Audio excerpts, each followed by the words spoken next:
मित्रों नमस्कार। मैं एडवोकेट सुवेंदु जयपुरियार अपने इस चैनल जयपुरियार लॉ क्लासेस पर पुनः एक बार आपका स्वागत करता हूं।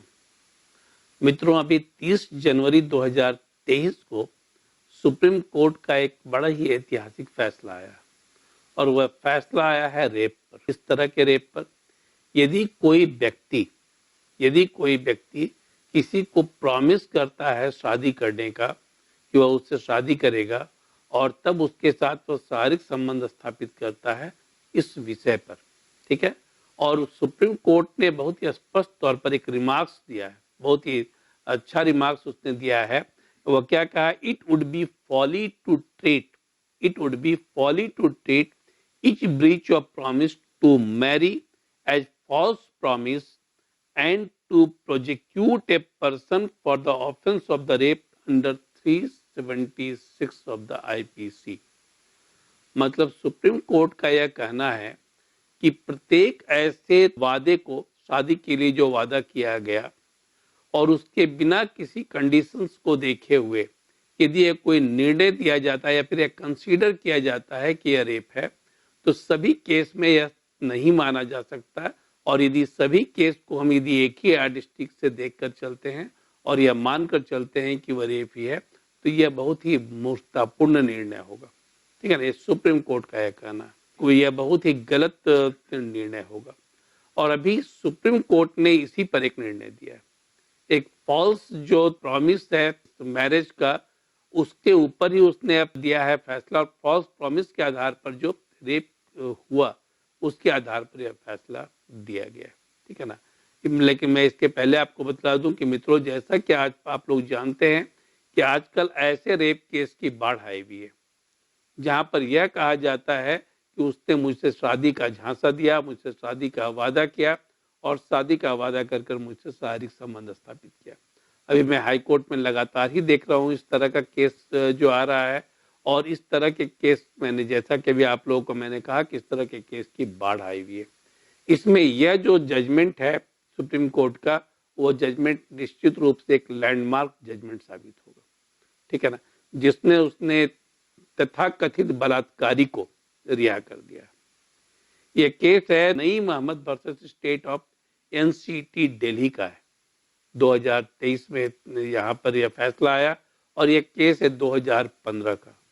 यह पहले है क्या, इसको यह जान लीजिए। नईम अहमद जो एक व्यक्ति है जो कि कॉल सेंटर में काम करता था और उसने दिल्ली के एक जगह पर एक मकान किराए पर लिया और वहां पर उस मकान के सामने पहले से एक मैरिड महिला रह रही थी जिसके ऑलरेडी 3 बच्चे थे, ठीक है ना। वह महिला 2009 से वहां रह रही थी और यह व्यक्ति जो था वहां पर 2009 में वह व्यक्ति भी वहां पर रहने के लिए आया। दोनों के बीच में इंटीमेसी डेवलप हो गई, ठीक है ना। और इंटीमेसी डेवलप होने के बाद उनके साथ शारीरिक संबंध भी स्थापित हो गया। बाद में चलकर 2011 में एक बच्चे का भी जन्म हुआ इन दोनों के संबंध से। और तब तक यह पत्नी जो है, यह औरत जो है, वह अपने पति के साथ ही रह रही थी जो 3 बच्चे थे, ठीक है। और यह इसके साथ भी रह रही थी, तो दोनों के साथ वह रह रही थी और इस बच्चे का ऐसी परिस्थिति में जन्म हुआ। बाद में उसने अपने पति को छोड़कर इसके साथ रहना एक्सेप्ट किया और वे लोग दूसरे जगह पर चले गए जहां पर वे अपना अलग से रहने लगे।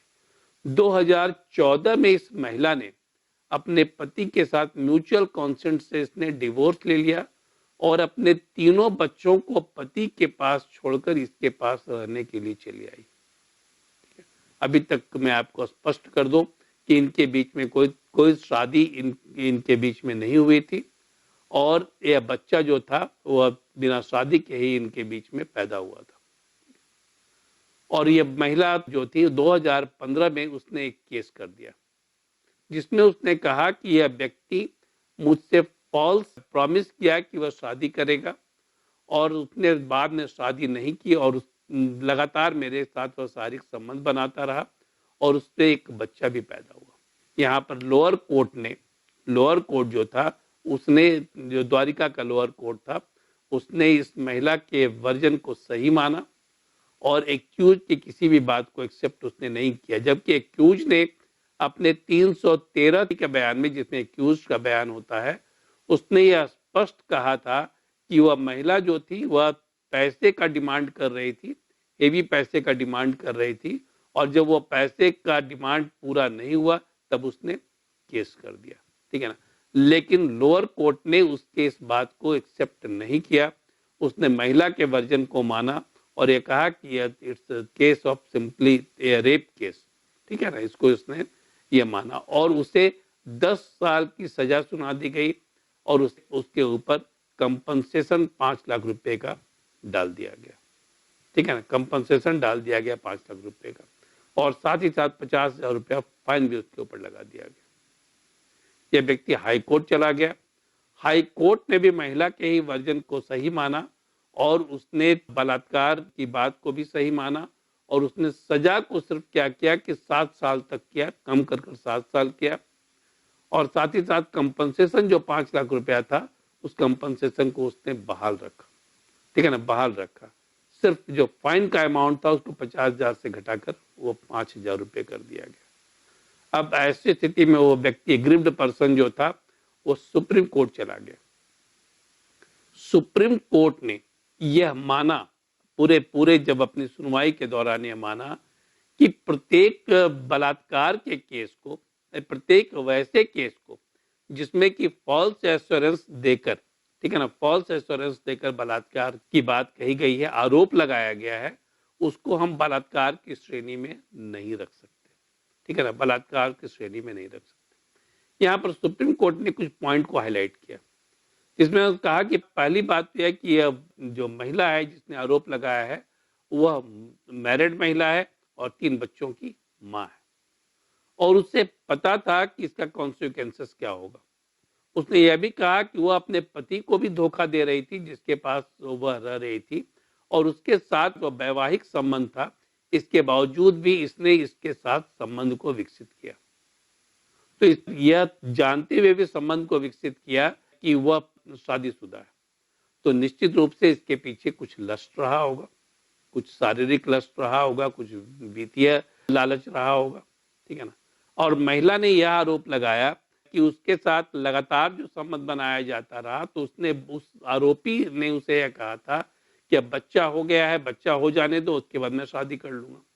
बच्चा होने के बाद भी उसने शादी जब नहीं किया और उसे छोड़कर वह चला गया, वह बोला कि उसे किसी शेल्टर होम में रख दिया, महिला होम में रख दिया, और बोला कि मुझे घर जाना है, वहां चला गया। लेकिन बाद में पता चला कि वह दिल्ली में ही अपने वर्क प्लेस पर है। तो जहां पर वह जब काफी हंगामा उस महिला ने की, तब उसने पुनः, जैसा कि महिला का वर्जन है, कि पुनः उसे शादी का वादा किया और उसके साथ वह रहने लगा। महिला उसके साथ उसके गांव गई। गांव में यह पता चला कि वह पहले से शादीशुदा और उसके बच्चे हैं। उसके बाद भी वो महिला उसके साथ रहती रही, ठीक है ना। तो सुप्रीम कोर्ट ने इस बात को माना कि महिला को भली भांति पता था कि वह व्यक्ति उससे शादी नहीं करेगा, वह व्यक्ति मैरिड है। दूसरी बात यह है कि वो अपने पति को छोड़कर आई थी, तो निश्चित रूप से कुछ लस्ट रहा होगा। तो सिर्फ यह कहना कि उसने शादी का वादा किया और लगातार इसका शोषण करता रहा, वह सही नहीं है, ठीक है ना। इस बात को सुप्रीम कोर्ट ने माना, और सुप्रीम कोर्ट ने अपने इस ऐतिहासिक निर्णय में उस व्यक्ति को रिहा कर दिया, ठीक है ना, उस व्यक्ति को रिहा कर दिया।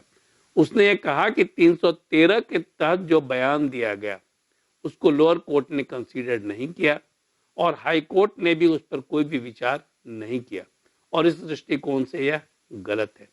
किसी भी केस में, ऐसे तो प्रत्येक केस में वह जो गवाही दिया जा रहा है या जो आरोप लगाया जा रहा है उसकी परिस्थिति को जानना जरूरी होता है, और परिस्थिति को समझना जरूरी होता है, और परिस्थिति को जानने समझने के बाद ही कोई निर्णय लिया जा सकता है।